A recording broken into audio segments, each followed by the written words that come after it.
Greetings everyone, welcome back to my court. I am your Hello Queen, welcome if you are new, and in this video we're going to discuss this mammoth project of a cardigan that I finally finished. Stick around.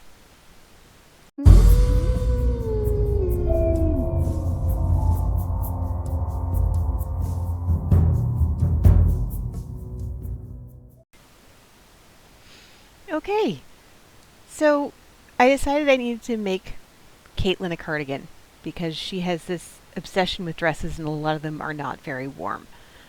A lot of them are short sleeves and she wants to wear sundresses in weather that's not appropriate for it. It's like, alright, well, I can't convince her not to without just taking them away from her, so let's see if I can create some warm layers for her. So I went looking through cardigan patterns and I found this one that is insane. I do recognize that I am new to this whole crocheting thing, but usually when I've seen sweater patterns, there's like a back and sleeves and stuff and you sew it together and that sort of thing. No, for some reason I decided to go with one that was really weird. So this sweater pattern instead started from the sleeve, and then you would go and expand the sleeve, and then you would go and add a front and a back, and you would work this half of the cardigan as one. And then you repeat it mostly the same for the other side, and then seam them together in the middle. This is the seam here.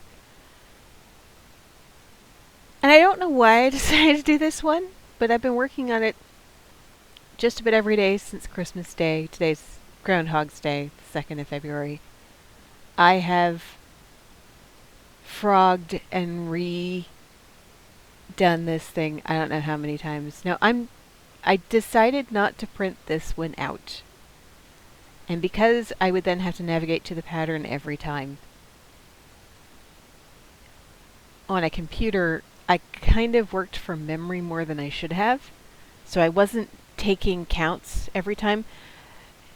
One of the most frustrating parts about it is it starts out with this, which is even rows, and then it starts expanding, but it doesn't tell you how much. Oh, you can't see that for the sleeve, but it doesn't tell you how much each row should have until you get to the end of the sleeve part and then start adding the extensions for the front and back. So basically I was crocheting this out and hoping I was increasing it enough because the only time I had a count was at the end of the sleeve. And if I got all the way to the end of the sleeve and the count was wrong, I then had to frog it back and try it again.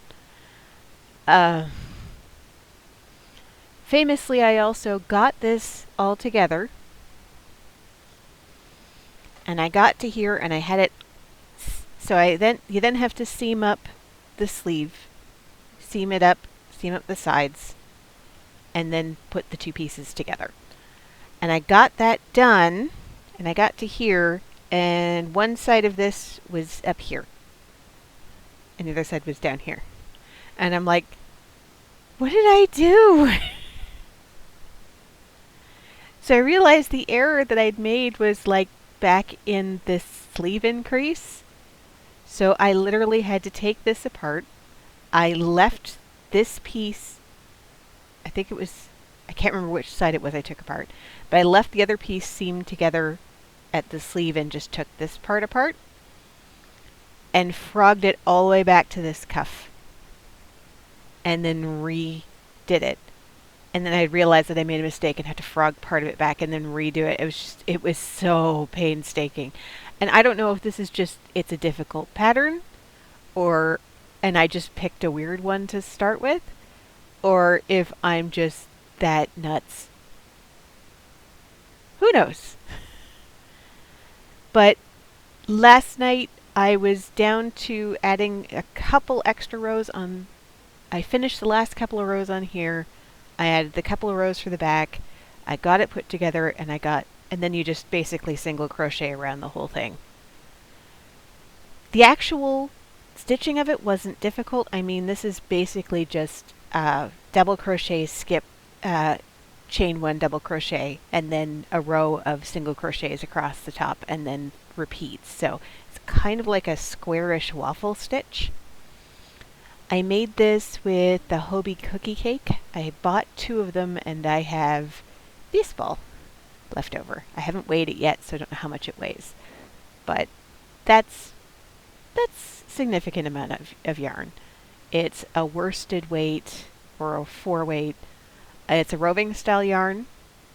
It's quite soft, but it's roving, so like you get this like thick bit here. I don't know if you can see that. And then it can thin out quite a bit. It's still fairly strong. Like I didn't break the yarn at any point, but yeah, it goes from thick to thin. The colors in here are gorgeous. Every time I post a picture of this, everybody goes, "Ooh, pretty colors." Even if they couldn't tell what it was I was crocheting, they were like, "Ooh, pretty colors." And I do like it. It goes from this bright blue into more of a denim. It's got the light pinks. It's got some grays, and it is a very beautiful color. It's color number 2 on the cookie cakes. And yeah, I really like it. I don't think I would do this pattern again, just because I'm sick of looking at it at this point. I think I've done enough crocheting to make like 3 cardigans now. But my very first large wearable is now complete.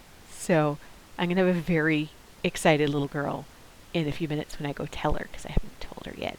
Today's a snow day, so she is home. So I'm going to go do that, and I will see about filming her in her glory as she twirls around in it. Thank you so much for joining me. Like this video if you enjoyed it, share it with your friends, subscribe if you haven't already.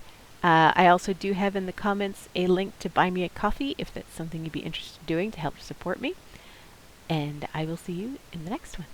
Keep it spooky, guys. Bye. And here she is. What do you think of your sweater? I think it's amazing. Yeah? There's big sleeves that can hide food in. No hiding food in your sleeves. Looks like it's got some room for you to grow in it. Yeah, it's got plenty of room. Did you see it turn around? A little slower. Do you like it? I love it. And it's kind of big. Yeah. Should be nice and warm for today. Warm. All right. Controller. Thank you. I've been playing Orc.